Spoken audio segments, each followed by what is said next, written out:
வாதை உன் கூடாரத்தை அணுகாது, பொல்லாப்பு உனக்கு நேரிடாது என்று சொன்ன கர்த்தருடைய வார்த்தையை இந்த நாளில் கேட்கிற நீங்கள் உங்கள் வாழ்க்கையில் வாதை வராமல் இருப்பதற்காக பாவம் இல்லாத ஆண்டவராகிய இயேசு கிறிஸ்துவின் பரிசுத்தமான இரத்தத்தை வீட்டில் உபயோகிக்கும் போது, உச்சரிக்கும் போது ஆண்டவர் வாதையை, வியாதியை ஆண்டவர் மாற்றுகிறவரா இருக்கிறார்.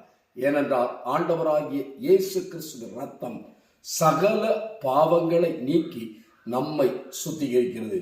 கூப்பிடுகிற ஒவ்வொருவரையும் சுத்திகரிக்கிறது. ரட்சிக்கப்பட்ட ஒவ்வொருடைய வாழ்க்கையிலும் ஆண்டவராகிய இயேசு கிறிஸ்துவின் இரத்தத்துடைய பாதுகாப்பு இருக்கிறது. அந்த பாதுகாப்புக்குள் வந்துவிடு. அந்த பாதுகாப்பு உன்னை அரவணைக்கும். அந்த பாதுகாப்பு உன்னை மீட்டுக்கொள்ளும். அந்த பாதுகாப்பு உன்னை ஜெயிக்க வைக்கும். நாம் ஜெபிப்போம்.